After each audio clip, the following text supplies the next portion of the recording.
नमस्कार, सत श्री अकाल, राम राम सा, खम्मा गणी, वणक्कम, प्रणाम। आप सभी का ऑल्टरनेट मीडिया में फिर से स्वागत है। हमारे साथ जुड़े हुए शिवम चौधरी और बहुत ही मज़ेदार डेवलपमेंट्स हो रही हैं। हमने सुबह से शो तो किए ही हैं, आप लोगों ने देखे भी होंगे, I am sure you are enjoying too. But उससे भी मज़ेदार शो जो किया है वो है राहुल गांधी जी ने। झूम बराबर झूम। चलिए दिखा देते हैं कि आज हुआ क्या है। पहले वो वीडियो देखते हैं और फिर उसके बाद आगे बढ़ेंगे बहुत सारी डेवलपमेंट्स के साथ। ये है स्टेज के ऊपर Rahul Gandhi ji. Let me just enlarge the screen for my viewers क्योंकि मतलब पूरा लेना चाहिए। ओह ओह सॉरी, पूरा नहीं हुआ।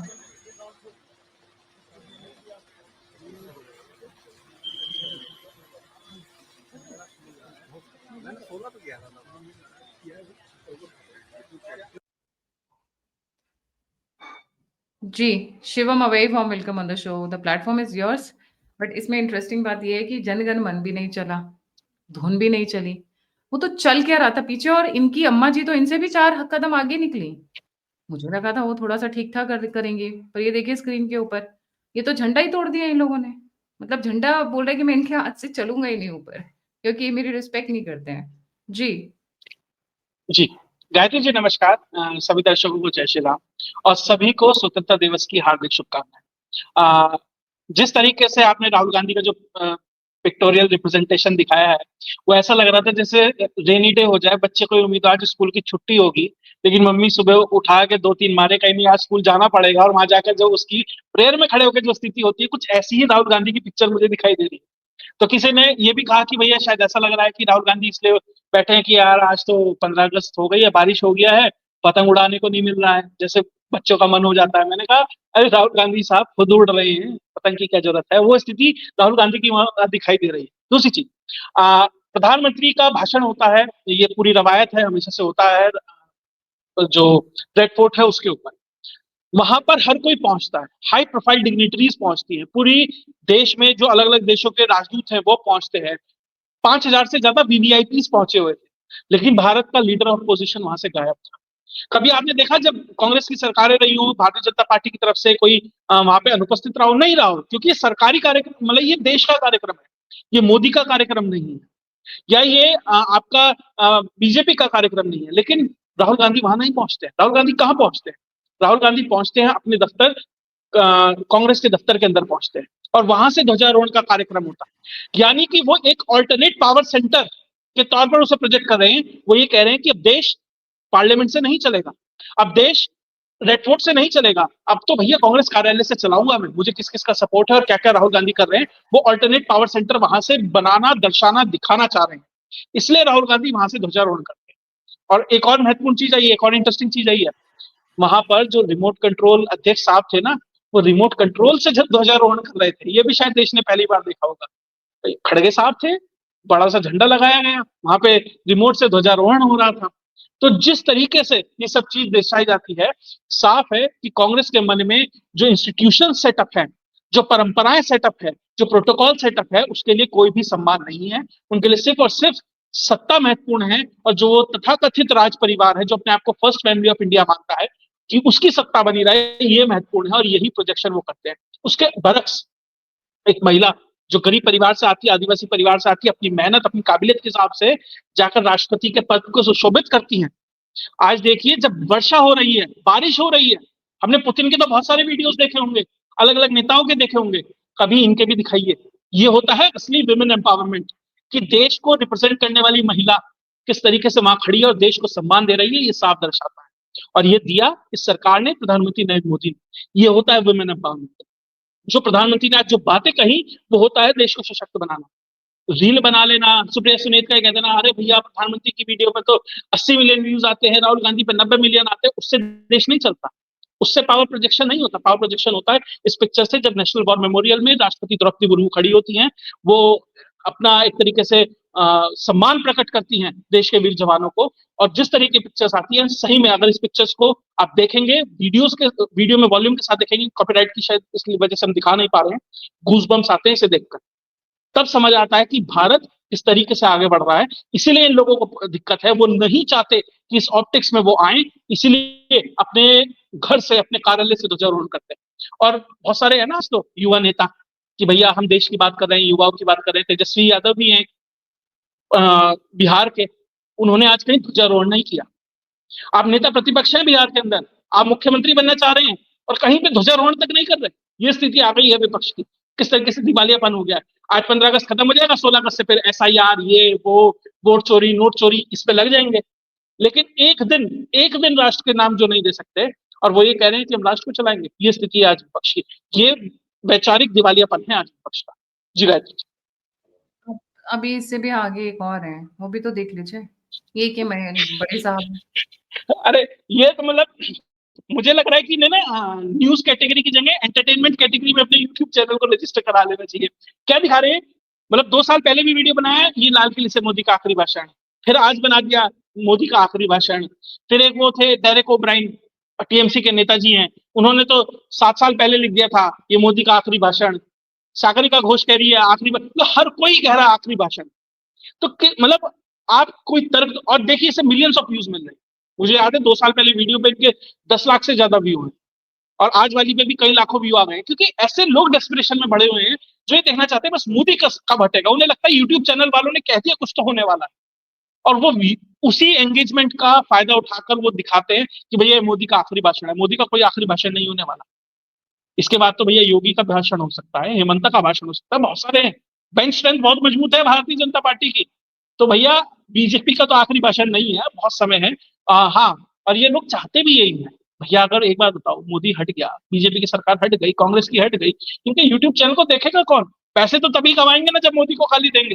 तो ये तो चाहते हैं कि ऐसे ही मोदी बना रहे और हम पैसे कमाते रहे। जी।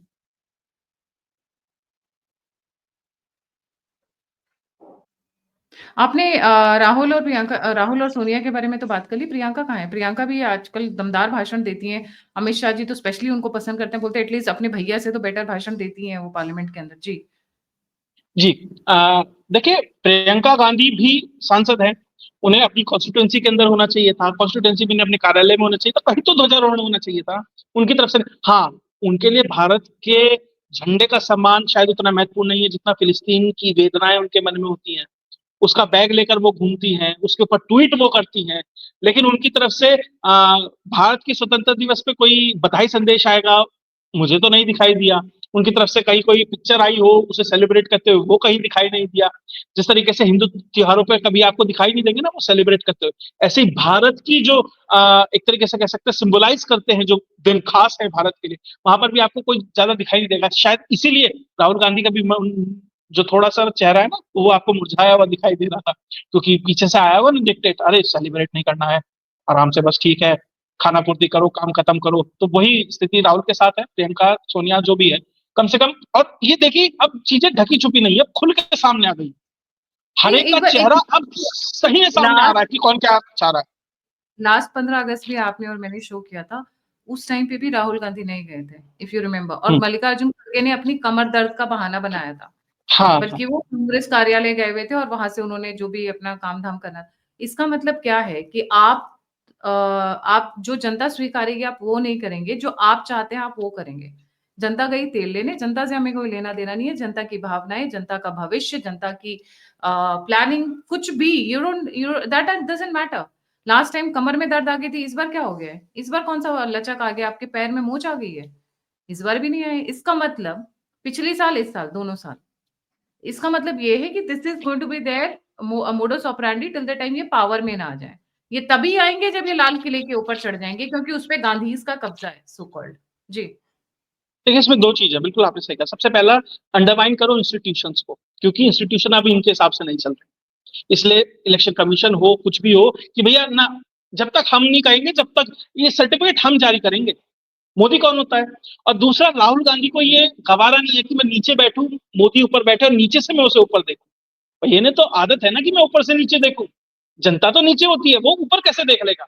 ये एरोगेंस है इनके अंदर। बिल्कुल आपने सही कहा, मुझे याद है पिछली बार भी राहुल गांधी नहीं गए, खड़गे साहब ने कहा था मेरी कमर में दर्द है, और ध्वजारोहण किया था अपने कार्यालय के अंदर, वहां कमर में दर्द नहीं हुआ था। बिल्कुल सही कह रहे हैं। और ये दर्शा रहा है कि किस तरीके से पॉलिटिक्स आगे बढ़ रही है।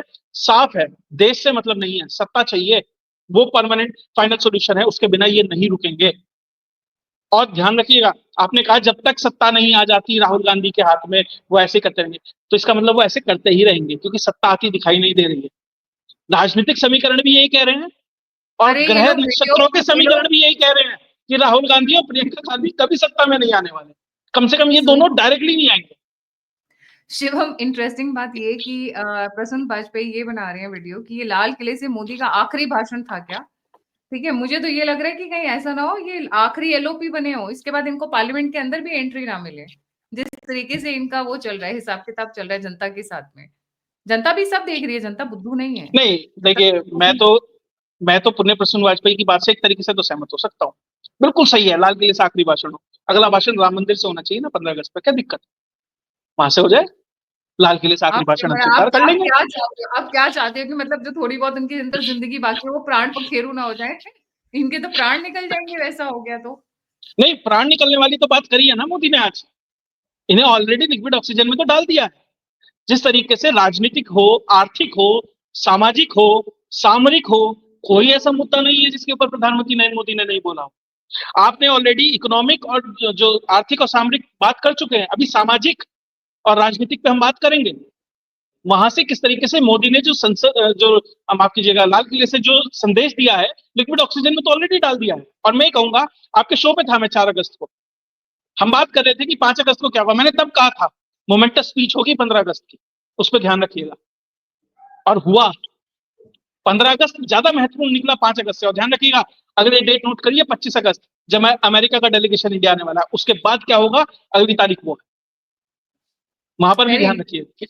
आप लिक्विड ऑक्सीजन की बात कर रहे हैं तो सागरिका घोष बहुत उछल रही है, बहुत बहुत उछल रही है। कह रही हैं an organisation associated with the murder of Mahatma Gandhi is extolled from the ramparts of the Red Fort on Independence Day 2025. A leader who became a supplicant before the British Raj is equated with Gandhi, Netaji Subhash Bose and Bhagat Singh. Amrit Kal 2025. आपके comments then I talk जी। जी, देखिए, सागरिका घोष ने जो comment किया है ना, ठीक इसी comment पे राहुल गांधी माफी मांग चुके हैं कोर्ट के अंदर, कि उन्होंने कहा कि गांधी के हत्यारे आरएसएस वाले। पहली बात, निश्चित तौर पर आरएसएस पे बैन लगा था, बैन लगाने वाले भी सरदार पटेल थे, बैन हटाने वाले कौन थे ये कौन भूल जाता है, वो भी सरदार पटेल थे। आपने दो तो कमीशन बिठाए हैं, कहीं पर भी ये तय नहीं हो पाया कि भैया जो नाथूराम गोडसे ने जो हत्या की है महात्मा गांधी की, उसमें संघ कहीं इन्वॉल्व था। वही कहते कभी संघ की शाखा में गया था इसलिए नाथूराम गोडसे संघी हो गया है। तो भैया कभी तो कांग्रेस के अधिवेशन में तो हेडगेवार साहब भी गए थे, तो क्या आरएसएस कांग्रेस ही हो गई है? ऐसा नहीं है, वो तो कांग्रेस, बाकायदा उसने अपने न्यूज़पेपर में संघ के खिलाफ आर्टिकल लिखे हैं। तो संघ की कहीं कोई भूमिका नहीं है इसके अंदर। और राष्ट्रीय स्वयंसेवक संघ को इंगित किया है जो प्रधानमंत्री ने कि 100 साल पूरे होने वाले हैं, बहुत महत्वपूर्ण है। इस देश की आजादी से लेकर, आजादी के पहले से लेकर अब तक संघ का जो कंट्रीब्यूशन रहा है ना, बहुत महत्वपूर्ण है। भारत के जो प्लेन है ना श्रीनगर में, तब उतर पाए थे जब स्वयंसेवकों ने वहां पे एयर स्ट्रिप तैयार की थी, वरना आज कश्मीर भारत का हिस्सा ना होता। पूरे के पूरे भारत के दल को, पूरे जितना मंत्रिमंडल था, संसद था, उसे उड़ाने का प्लान था पाकिस्तान का, वो जानकारी संघ के स्वयंसेवकों ने दी थी। बहुत कुछ है, मैं बोलता चला जाऊं। ये एक तरीके से कंट्रीब्यूशन है संघ का। देश को प्रधानमंत्री, राष्ट्रपति, मुख्यमंत्री, बहुत सारे लोग दिए हैं संघ ने। तो निश्चित तौर पर संघ दुनिया का सबसे बड़ा स्वयंसेवी संगठन है। जिस तरीके से वो काम करता है, 100 से ऊपर संगठन उसके काम करते हैं। अगर प्रधानमंत्री उसकी प्रशंसा कर रहे हैं तो क्या दिक्कत है? और सागरिका घोष क्या कह रही है, हत्यारे हैं। ध्यान रखिएगा, 1 या 2 साल में अगर कोर्ट में माफी मांगती ना नजर आए ना, ध्यान रखिएगा, ऐसा बहुत हद तक संभव है। ये हालत है सागरिका घोष की। यहाँ पे इनको थोड़ा वर्बेटम में करेक्ट करना चाहती हूँ। महात्मा गांधी की हत्या नाथूराम गोडसे ने की थी, ये कभी प्रूव ही नहीं हुआ। चली थी गोलियां 3, चलाई उन्होंने थी 1। ये आज तक चलिए, प्रूव नहीं हुआ। This is always been a scene of controversy, जो कि काफी कमिटीज भी बैठी और उसके बाद बंद हो गया। अगर आज भी कोई करना चाहे तो बहुत अच्छी बात है। इन्होंने बात की नहीं, ब्रिटिश राज। प्रत्यक्षदर्शी ये कहते हैं कि 4 गोलियों की आवाज थी, महात्मा गांधी को 3 लगी थी, वो चौथी गोली कौन सी? और महात्मा गांधी के ऊपर ये पिछले उस 2 महीने के अंदर तीसरा अटेम्प्ट था। अगर उनके ऊपर 2 अटेम्प्ट हो चुके थे, क्यों उनकी सुरक्षा नहीं बढ़ाई गई? कौन था ये चाहता था कि महात्मा गांधी नहीं रहे? इसका भी जवाब एंड देंगी सागरिका घोष? उस दिन that was the exclusive day when Nehru and Patel were not with him. Otherwise इस तरीके की मीटिंग्स में Nehru used to be always there next to him while he used to walk. Another one, अब इसमें जैसे बात करें नेताजी सुभाष चंद्र बोस को आपने अयोध्या में रहने पे मजबूर किया था, ये नेहरू की देन थी। भगत सिंह को टांग दिया गया था, ठीक है, मार दिया गया था, एंड गांधी जी ने उनको रोका नहीं था।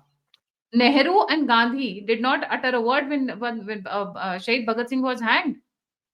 ये क्या बात करती हैं? और चलिए ये सब तो छोड़ दीजिए, ये तो पुरानी बात है। जरा नई बात कर लेते हैं। नंदिनी कौन थी? प्रियंका गांधी ने माफ क्यों कर दिया? राजीव गांधी की हत्यारन थी ना, तो क्या सिर्फ राजीव गांधी की हत्यारन थी? जो उनके साथ बाकी मरे उनकी हत्या नहीं हुई थी? आपने माफ किया, बड़ी चौड़ी होकर माफ कर दिया, मैं बड़ी दिलदार ये वो, माफ कर दिया आपने नंदिनी को। तो उसके उनके साथ में जो कम से कम 15-16 लोग और मरे थे, उनके पेरेंट्स से भी पूछ लेते कि क्या माफ करना जायज रहेगा? Will it be okay to forgive जिन, क्योंकि सिर्फ only Rajiv Gandhi died, that was the fact ना। उनके साथ कितने लोग और मरे थे? और उसी पार्टी के साथ जिसके कनेक्शन एलटीटीई के साथ थे, आज आप बैठी हुई हैं एकदम गलबैया करके। तो ये क्या बकवास करते हैं ये लोग? इन मतलब कुछ किस मुँह से बोलते हैं ये समझ नहीं आता है। तभी यूपी में कहावत है, "सूप हँसे तो हँसे, छलनी हँसे हटे हँसे जिसमें 72 छेद।" Nathuram Godse was not a member of RSS. He had resigned at least 2 years in advance before this thing happened. और आप वो तो कह देते हो, ज़रा काला पानी की भी बात कर लो, या आप इन बाकी के नेताओं की भी कड़ियाँ निकाल कर देख लो। और महात्मा गांधी कौन से दूध के ढूले थे? My experiments with truth. अपनी पोतियों के साथ वो कौन से एक्सपेरिमेंट्स कर रहे थे, मैं आज नहीं खोलूंगी। बहुत सारे उस पे वीडियोस बने हुए हैं। कौन से एक्सपेरिमेंट्स विद ट्रुथ कर रहे थे? क्योंकि ब्रिटिशर्स ने उनको महात्मा बना के खड़ा कर दिया था, तो हम महात्मा मान लें। जो अपनी पोतियों को पोतियां ना समझे, अपने घर की बेटियों को बेटियां ना समझे। आप एक्सपेरिमेंट्स विद ट्रुथ कर रहे थे। और ये कौन से एक्सपेरिमेंट्स विद ट्रुथ की बात कर रही हूँ, उसपे मैं शब्द नहीं बोलूंगी, क्योंकि रिश्तों को तार तार करते हैं ये शब्द। पोतियां थी वो आपकी। बाकी इससे ज्यादा क्या बोलूं मैं? एक और चीज बोल देता हूँ। प्रधानमंत्री ने लाल किले से एक और संदेश दिया। जो लोग कहते हैं ना संघ और मोदी की नहीं बन रही है, भैया एक परिवार में झगड़े होते हैं, मान लिया। इस बात पे भी हो जाता है कि आज खाने में लौकी बनेगी कि आलू बनेगी, तो इसका मतलब ये नहीं है कि लोग घर में छोड़ के चले जाते हैं। ठीक है, थोड़ा बहुत फंक्शनिंग के ऊपर बात है कि भैया ये चीज ऐसे नहीं होनी चाहिए, ऐसे होनी चाहिए। अब लोगों को मजा आता है तो उसके ऊपर कह देते हैं भैया संघ में और मोदी में लड़ाई हो गई है। अरे भैया उन्हें पता है वो किस चीज के लिए लड़ रहे हैं, किस ग्रेटर गुड के लिए वो लड़ रहे हैं। तो वो इतने बड़े लक्ष्य के लिए ये छोटी छोटी चीजों पे कर देंगे। हाँ, हो सकती है कुछ चीजों में देरी हो जाती है, क्या दिक्कत है, सुलझा लेंगे। राष्ट्रीय अध्यक्ष उन्हें अपनी पार्टी का बनाना है, बना लेंगे। वो नहीं बनाएंगे तो उनकी दिक्कत है, तुम्हें क्या दिक्कत है भैया, अपना देखो ना। तो निश्चित तौर पर जो संघ और बीजेपी के समीकरणों को ये कहते हैं कि इतने हल्के में ले जाते हैं। माँ बेटे का संबंध है, संघ माँ है वैचारिक रूप से, वहां से निकला है बीजेपी, अलग हो जाएगा क्या? कभी नहीं हो पाए।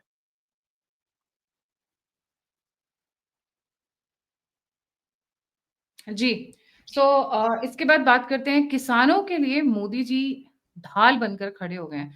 सो मच सो कि खालिस्तान के भी अब जो खालि वो सपोर्ट सॉरी एंटी इसके किसान किसान आंदोलन में जो बैठे हुए थे, अब तो वो लोग मोदी जी के मुरीद हो गए हैं। जी। जी, पहले तो आपने आपके मुंह से खालिस्तान शब्द निकला। अभी ब्रैम्पटन में बना दिया उन्होंने खालिस्तान, वहां उसके बैनर पोस्टर लग गए थे कि ये खालिस्तान है। तो बधाई हो। पहले तो मैं तो हमेशा से कहता था खालिस्तान बनना चाहिए, लेकिन कनाडा में बनना चाहिए, और वो ब्रिटिश बन गया। कोलंबिया में उन्होंने एम्बेसी खोली है खालिस्तान की। मैं तो बोलती हूँ अपने उन भाइयों से जो वहाँ पे एम्बेसी, आप तो ब्रिटिश कोलंबिया को खालिस्तान बनाइए, एम्बेसी ना खोलिए, वो तो छोटी-मोटी है। झंडे तो तब गाड़े जाएँगे जब आप वहाँ पे सिख मैं तो कह रहा इंडिया रिकॉग्नाइज कर दे। मैं तो कह रहा हूँ इंडिया रिकॉग्नाइज कर दे, मजा आ जाए कनाडा वालों को। हाँ, रिकॉग्नाइज़ कर दो, बनाइए वहाँ देश। वैसे भी बहुत हाँ, ज़मीन खाली पड़ी हुई है कनाडा में, उन लोगों को भी थोड़ा-सा अरे इकोनॉमी बूस्ट हो जाएगा। देखो जो हमारे अपने असली सिख भाई लोग हैं, वो तो वैसे भी मेहनती हैं, हमें पता ही है। जी शिव। जी, आपने किसानों की बात की। देखिए डोनाल्ड ट्रंप की सबसे बड़ी दिक्कत क्या है? डोनाल्ड ट्रंप की सबसे बड़ी दिक्कत ये है कि जो हमारा एग्रीकल्चर सेक्टर है वो खुलना चाहिए। क्योंकि डोनाल्ड ट्रंप का जो मागा वोट बैंक है वो दरअसल ज्यादातर वो वोट बैंक है जो ग्रामीण अमेरिका में रहता है। वो बड़े बड़े कॉर्पोरेशन हैं जो एग्रीकल्चर से जुड़े हुए, वहां पर सेचुरेशन लेवल ऑलरेडी आ चुका है। इससे ज्यादा मार्केट एक्सपेंशन नहीं हो सकता है। अगर मार्केट एक्सपेंशन करना है तो नए मार्केट चाहिए। पाकिस्तान के साथ अभी उन्होंने डील की, बांग्लादेश में वो मार्केट खोले। वो चाहते हैं भारत भी खुले, लेकिन भारत खोलने के लिए तैयार नहीं है। भारत उन जीएम क्रॉप्स के लिए तैयार नहीं है, उन मीट फेड मिल्क के लिए भारत तैयार नहीं है, उन सस्ते फसलों के लिए भारत तैयार नहीं है। प्रधानमंत्री नरेंद्र मोदी ने दूसरी बार कहा है, दो तीन चीजें बार बार कह चुके हैं प्रधानमंत्री नरेंद्र मोदी। सबसे पहला, किसी ने ऑप सिंदूर में मध्यस्थता नहीं की, ये रिकॉर्ड स्ट्रेट हो चुका है। और बाकायदा नाम लेकर तो जयशंकर ने संसद में कह दिया था कि डोनाल्ड ट्रंप से कोई बात नहीं हुई। उसके अलावा किसानों के मुद्दे पे प्रधानमंत्री कह चुके हैं, मुझे अगर पर्सनल लेवल पर जाकर कीमत चुकानी पड़े तो भी प्रधानमंत्री नरेंद्र मोदी जो मोदी है वो दीवार बनकर खड़ा रहेगा और किसानों के हितों के साथ, डेयरी उत्पादकों के साथ, मछुआरों के साथ कोई भी अन्याय नहीं होने देगा। तो ये मानकर चलिए दोबारा से देखिए, प्रधानमंत्री बहुत जगह भाषण देते हैं, रैली में देते हैं, प्रेस कॉन्फ्रेंसेस, ये बड़े बड़े कॉन्क्लेव्स में देते हैं, लेकिन संसद और लाल किले से दिए गए भाषण ये ज्यादा महत्वपूर्ण होते हैं। और संसद और लाल किले दोनों से कहा है कि किसानों के बीच में और बड़ी बड़ी मल्टीनेशनल कॉर्पोरेशन के बीच में और हितों के बीच में प्रधानमंत्री खड़े हैं। और ध्यान रखें, कांग्रेस की भले ही सरकार है, कोई इतना बड़ा गैम्बल नहीं खेलेगा कि जो भारत का मार्केट है इंटरनेशनल लेवल पे खोल दिया जाएगा अलग अलग कंपनीज के लिए, क्योंकि देश की 70 करोड़ आबादी अभी भी डायरेक्टली इनडायरेक्टली किसानी पर निर्भर करती है। आप एक झटके में उन्हें खत्म नहीं कर सकते। प्रधानमंत्री तो सबसे बड़े सोशलिस्ट बनकर उनको पैसा दे रहे हैं, 6,000, कभी किसान सम्मान निधि, कभी कुछ, प्रधानमंत्री तो उसके लिए बात कर रहे हैं। आपको लग रहा है वो खोल देगा प्रधानमंत्री कॉर्पोरेशन के लिए? तो जो सामाजिक रूप की मैं बात कर रहा हूं ना, वो सामाजिक ये है, आर्थिक सामाजिक दोनों जुड़े हुए हैं इसके अंदर। तो किसान निश्चित रूप से एक तरीके से निश्चिंत रहें, कोई भी कॉर्पोरेशन के लिए भारत के दरवाजे नहीं खोले जाएंगे, क्योंकि भारत की नेशनल सिक्योरिटी के लिए भी खतरा है और आम किसानों के लिए भी खतरा है। जी।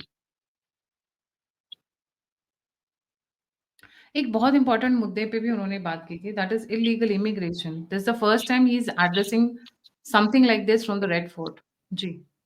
देखिए, सबसे महत्वपूर्ण है, मुझे लग रहा है कि इसके ऊपर बहुत अलग अलग चीजों पे तो पढ़ ली, लेकिन बहुत महत्वपूर्ण है। और नेशनल एक्शन टास्क फोर्स बनाने की बात इसके ऊपर चली, एक बड़ा मिशन इसके ऊपर लॉन्च किया जाएगा।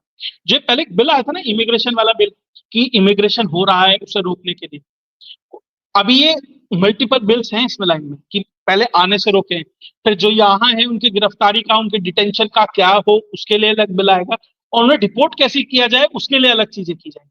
तो ये 3-4 फेज में होने वाला है। ऑलरेडी इमिग्रेशन के ऊपर स्ट्रिक्ट सरकार हो चुकी है, क्योंकि डेमोग्राफी इज डेस्टिनी। जैसे जैसे डेमोग्राफी चेंज हो रही है, पश्चिम बंगाल हो, बिहार हो, पश्चिम उत्तर प्रदेश हो, केरल हो, आपका मुंबई हो, जम्मू कश्मीर हो, मुंबई के ऊपर तो हमने शो किया था, मुझे याद है किस तरीके से 50 या 54% के आसपास आबादी सिर्फ हिंदुओं की रह गई है, वहां पे किस तरीके से डेमोग्राफी चेंज हो रही है। तो उसको एक्नॉलेज किया जा रहा है।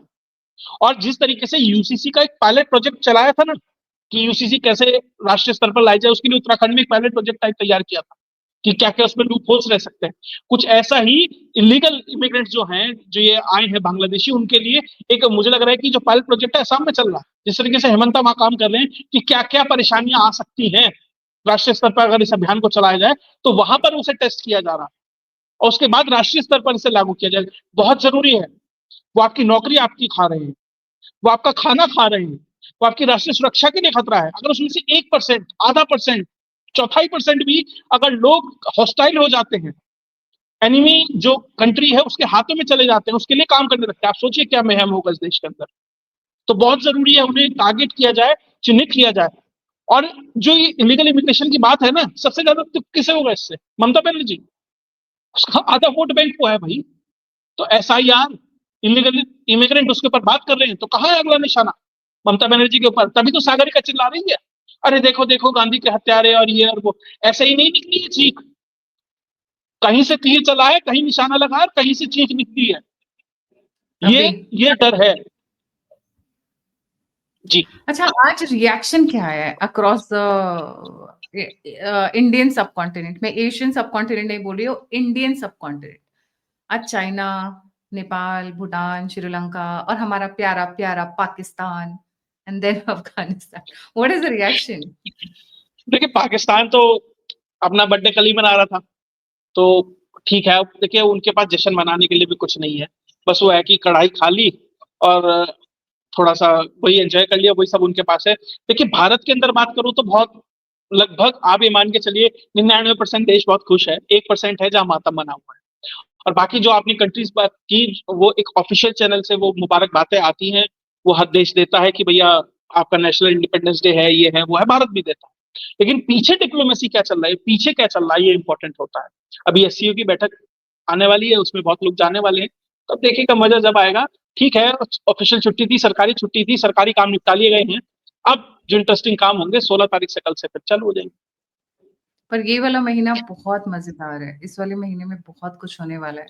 वहाँ चाइना के फॉरेन मिनिस्टर आ रहे हैं, जयशंकर जी मॉस्को जा रहे हैं। पुतिन और ट्रम्प की मुलाकात हो सकता है अभी पंद्रह घंटे में अगस्त हो। को 15 अगस्त को 15 अगस्त को, ठीक है। और जो जो लोग कहते हैं सोशल मीडिया में, I am quoting social media, कि 15 अगस्त को ही ट्रम्प और पुतिन की मीटिंग हो, that was a idea given by one of the युवा नेताज, passed on to Munir, and from Munir it went to Trump, and Trump coordinated कि भाई 15 को ही मैं फ्री हूँ, उसके ना आगे फ्री हूँ ना उसके पीछे फ्री हूँ। तो 15 अगस्त का डेट यही कि भारत को एक मैसेज भी भेजना है। वो अलग बात है कि वो पासा उल्टा पड़ गया, क्योंकि जिस दिन भारत में 15 अगस्त और 26 जनवरी होते हैं, कुछ काम नहीं करता है। आप कुछ भी कर लो, unless and until nuclear bomb कहीं फूट जाए, आप इसको धूमिल नहीं कर सकते हो, हमारी खुशियों को नज़र नहीं लगा सकते हो। जी। जी, देखिए 15 अगस्त के दिन इन्होंने एक तरीके से अफगानिस्तान के अंदर जो हुआ था ना, अमेरिका छोड़ के भागा था, वो 15 अगस्त के दिन ऑर्केस्ट्रेट किया था। अब 15 अगस्त के दिन ये मीटिंग है। देखिए सबके अपने अपने तर्क है, लेकिन मुझे ऐसा लग रहा है अगर पुतिन जेल देना ट्रंप को 15 अगस्त के दिन, तो ये मुनीर और भारत में जितने लोग बैठे हैं, तो वो पासा उल्टा पड़ जाएगा जो आपने कहा। हो सकता है, बहुत संभावना है, क्योंकि ट्रंप खुद कह रहा है भैया मैं तो बस ऑब्जर्व करने जा रहा हूँ, अभी इसके बाद और मीटिंग होगी। ट्रंप को भी पता है होना जाना कुछ नहीं है। और जिस तरीके से सरगेई लावरोव जो उनके फॉरेन मिनिस्टर, जिस टी शर्ट जो पहन के वहां निकले हैं, संदेश बहुत साफ है रशिया का अमेरिका के लिए। तो निश्चित तौर पर अगस्त वैसे भी क्रांति का महीना होता है। जरूरी नहीं क्रांति सड़क पर हो, विचारों में भी हो सकती है, डिप्लोमेसी में भी हो सकती है, इकोनॉमी में भी हो सकती है। तो क्रांति का महीना है, निश्चित तौर पर कुछ ना कुछ होता रहेगा। और मैं आपको एक और चीज बता दूं, जीएसटी के एक पॉइंट रह गया है। जीएसटी की जितनी स्लैब्स हैं, उसमें से कुछ स्लैब्स हटने जा रही हैं। जितने भी 12% की स्लैब में चीजें हैं, ज्यादातर वो चीजें 5% की स्लैब में आने जा रही है। ये सरकार का प्रपोजल है। तो 5, 12 वाली लगभग खत्म कर दी जाएगी। 18 और जो सिम टैक्स होता है, जो 40% टोबैको वोबैको पे है, वो चलता रहेगा। कुछ इस तरीके से सरकार करना सोच। जी। नहीं, देखिए जीएसटी को लेके तो even lot of people were not happy, specially the business class. इनके अगेंस्ट में बिजनेस क्लास हुआ ही जीएसटी के बाद ही था। अगर आप देखेंगे 2024 के इलेक्शन में जो एक जबरदस्त गिरावट आई थी इनके वोट में, वो जीएसटी का गुस्सा भी था उसके अंदर। जीएसटी के ऑफिसर्स अपने आप को तुर्रम खां समझने लग गए थे। Tax had become a terrorism actually. किसी को भी उठा लेना, किसी को भी टॉर्चर करना, फॉल्स केसेस बना के, फॉल्स टैक्स बना के उनको अरेस्ट करना, उनसे वसूली करना। I mean I have witnessed a case जहाँ पे 9 ऑफिसर्स हैं जो करप्शन के केसेस में पाए गए हैं, और उन्होंने कम से कम 3-4 मासूम लोगों को उठाया हुआ है, क्योंकि उन लोगों ने वो उनको ब्राइबरी नहीं दी जो वो चाहते थे। ऐसे 3-4 केसेस हैं। फाइनली वो अरे टीम हमारे पकड़ी जिले गई। में हुआ है। आपके जिले बाकी में भी छोड़ हुआ दो, है। मैं मेरे तो अपने जिले में एक छतरी बनाने वाली फर्म थी, उससे 50 लाख रुपए की रिश्वत मांगी जा रही है। जब तक आप जीएसटी जो वो है ना इंटरफेस, डायरेक्ट जो बातचीत है ना, उसे खत्म नहीं करेंगे ना, कि आप उसे कंप्यूटराइज कर दीजिए, टोटल ऑनलाइन कर दीजिए, कि आपका डायरेक्ट एक तरीके से आमना सामना हो ही ना जीएसटी अधिकारी से, वो सब ऑनलाइन फाइलिंग हो, सब कुछ हो, तब तक आप इस करप्शन को कंट्रोल नहीं कर पाएंगे, खत्म नहीं कर पाएंगे। ये बहुत जरूरी है, जो इनकम टैक्स वाले डिपार्टमेंट में होता है। जी। जी, बिल्कुल सही। अच्छा, फिर उन्होंने ये भी कह दिया, खून और पानी एक साथ नहीं बहेगा। अब बेचारे आसिम मुनीर क्या करेंगे? 4-4 लोग बड्डे-बड्डे आकर ये कह रहे हैं कि हम तो इंडिया को उखाड़ फेंकेंगे। पहले आसिम मुनीर देखिए, वहाँ से आसिम मुनीर के बाद मतलब तुच्छे बिलावल भी बोल रहा है। उसके बाद आसिफ अली जरदारी, और सबसे लास्ट में छूटे तो शहबाज शरीफ ने सोचा मैं क्यों पीछे रह जाऊँ? जब टुटपुंजिये सारे बोल रहे हैं तो मैं भी आके एक स्टेटमेंट दे देता हूँ। उन्होंने भी वो स्टेटमेंट दे दी। 4-4 लोग धमकियाँ दे रहे हैं। बताइए। देखिए वो मुनीर वहां 250 रुपए की प्लेट खा के आया, उसका कोई फायदा तो कुछ हुआ नहीं। उसने सोचा यार वहां जाऊंगा, खाऊंगा पीऊंगा, बड़े बड़े लोगों के साथ बैठूंगा, कनेक्शन बन जाएंगे, तो कुछ हो जाएगा। मोदी ट्रंप ने भी कह दिया होगा अरे साडा यार सी मोदी, असि अभी फोन करेंगे, अभी मोदी जी तुम्हारी सारी प्रॉब्लम सॉल्व कर देंगे। वहां तो हुआ कुछ भी नहीं, उल्टा हो गया। देखिए पाकिस्तान को कश्मीर नहीं चाहिए, उसकी जमीन नहीं चाहिए, उसके लोग नहीं चाहिए, उसे उसका पानी चाहिए। और ये भारत को बहुत पहले समझ जाना चाहिए। और भारत ने आज जो सही में उनकी जगलर वेन है उसके ऊपर पैर रखा। और भारत ने क्या कहा, खून और पानी साथ नहीं बहेगा। पाकिस्तान खून बहाए बिना रुकेगा नहीं, तो पानी हम देंगे नहीं, ये निश्चित है। और जिस तरीके से अब कहा गया है लाल किले से, आप ये मान कर चलिए इंडस वाटर ट्रीटी अब कम से कम प्रेजेंट फॉर्म में तो कभी वापस नहीं आने वाली। कभी नहीं, ये आई, मैं कभी हाँ They went to the highest place, international arbitration court Hague में गए थे। हाँ और हाँ हाँ वहाँ भी गए। अभी नहीं गए, वो 2016 के गए हुए हैं, जब तो भारत के दिमाग में शायद वो चीज रही भी नहीं होगी। I mean this happened post Pahalgam, that was the reaction after 22nd 23rd अप्रैल को जो हुआ, 23rd को। 23rd को इंडस वाटर ट्रीटी का, वो तो पहलगाम के बाद हुआ। उससे पहले किसी ने सोचा भी नहीं था कि इंडस वाटर ट्रीटी इनके लिए इतनी महत्वपूर्ण बन जाएगी। पर ये 2016 से गए हुए थे। 2016 में वो कोर्ट कहती है कि हम इस पे रूल करेंगे। उन्होंने एक न्यूट्रल एक्सपर्ट भी बिठा दिया। भारत ने कहा कि आपका कोई जुरिस्डिक्शन ही नहीं है, क्योंकि ऑब्जर्वर स्टेटस में वर्ल्ड बैंक था, वो पीछे हट गए, तो आप कौन हो? नहीं, हम तो करेंगे, रिजाइड करेंगे। इन्होंने इनके फेवर में दिया कि इंडस वाटर ट्रीटी में पानी बहना पड़ेगा। वो गवर्नमेंट ने कहा ऐसा है, चलो पतली गली से निकल लो, हमें जो करना है हम करेंगे, जो आपको करना है उखाड़ना है उखाड़ लेना। Simple straight forward middle finger दिखा दिया है इंडियन गवर्नमेंट ने कि we don't give a damn. आप लोग जो कोर्ट में जितनी आपकी पावर है, जो आर्मी है, जो भेजना है भेज लो। End of the day India knows one thing now, offence is the best defence. आप डिफेंस 70-75 का 79 years we have been playing defence, almost 79 years. But अब जो ये समझ में आया है कि जब जब तक आप दिखाएंगे नहीं पावर, आपको इज्जत नहीं मिलेगी, तब तक सामने वाला आपको हल्के मिलेगा। देर से ही सही, आई तो सही। जी। नहीं, चाइना ने आज तक कितने आर्बिट्रेशन माने हैं? फिलीपींस के साथ हुआ था, कौन सा मान लिया उसने? सुनो, तो वो भाग जो में गई सारे आर्बिट्रेशन वगैरह। अमेरिका अमेरिका एनवायरमेंटल लॉ करते रहते हैं। इन्होंने कितने एनवायरमेंटल लॉ पैक्ट साइन किए हैं? क्लाइमेट चेंज के कितने साइन किए हैं? ट्रंप तो वापस आ गया था पेरिस बस में से। बस कितना साइन किया? And the biggest polluters in the world are the American and the Chinese. हाँ, इंडिया तो कहीं नहीं आता है टॉप 10 में, कहीं नहीं आता है।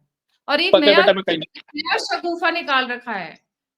वो क्या बोलते हैं, कार्बन फुटप्रिंट के नाम पर वो क्या करते हैं, वो अफ्रीका के जंगलों में दो चार, जहाँ पे पहले से ही जंगल है, कार्बन कार्बन क्रेडिट क्रेडिट्स। दे देते हैं। कार्बन क्रेडिट खरीद लेते हैं। अरे जहाँ पे ऑलरेडी जंगल है तो आपने किया क्या वहां पे? अरे, इंडिया में भी बहुत सारे लोग हैं जिन्होंने बड़े बड़े फार्म्स बनाए हुए हैं, वो भी कार्बन क्रेडिट खा रहे हैं, और जाके आदिवासियों के बीच में जाकर भी वो कर रहे हैं, तो वो छोड़ दीजिए। और दूसरी चीज, एनवायरमेंट की बात करता है अमेरिका। मैं पूछता हूँ, भारत की आज 50% जो एनर्जी है वो रिन्यूएबल से आ रही है। तो काम हमने किया, तुमने किया? सोलर, अब प्रधानमंत्री क्या कह रहे हैं, अगले 2047 तक हम अपनी न्यूक्लियर पावर को, जो एक तरीके से रिन्यूएबल है, उसे 10 गुना करेंगे। सोलर बना रहे हैं, डैम्स बना रहे हैं, तो भैया रिन्यूएबल पे तो हम जा रहे हैं, तुम कहाँ जा रहे हो? सोलर डैम्स, और हम अपने शिपिंग को कितना इंप्रूव करें so that the oil and others can be saved. अपनी हाँ, इनलैंड वाटर रिवर्स को हम कितना एक्टिवेट कर रहे हैं, इसीलिए और कर रहे हैं ना, क्योंकि हाइड्रोजन पे जा रहे हैं, हाइड्रोजन फ्यूल पे जा रहे हैं। हाइड्रोजन पानी के बहाव के साथ ही आपका गुड्स आ जाते हैं, आपको खर्च करने की जरूरत ही नहीं है। बाकी बेसिक मिनिमम तो डीजल लग ही जाता है, अब उसको उतना तो कंज्यूम होगा ही होगा, but not like as energy intensive as the other means of transport. तो कहानियां ये सुनाने के लिए वर्ल्ड में अच्छी हैं। एक तो फेमिनिज्म के नाम पर इन्होंने बवाल बो रखा है, चरस बो रखी है। एनवायरमेंटल के उसके नाम पे इन्होंने पुदीना और रायता कर रखा है। लिटरली ये सारे के सारे निकल कर आए हैं एक ही जगह से।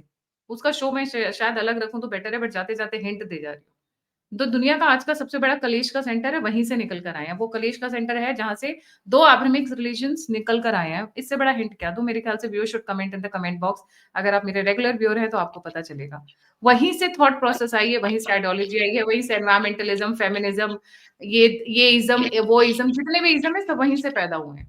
वो अलग बात है कि वो दुनिया के लिए, उनके अपने लिए नहीं है। वो दुनिया के लिए, अपने लिए नहीं है। हाथी के दांत दिखाने के और खाने के और। जी एक लास्ट सुनो। लाइन बोल देता हूँ। इज्म हमेशा, जहां पर भी इज्म जुड़ेगा ना, वो एक बाइनरी क्रिएट करेगा।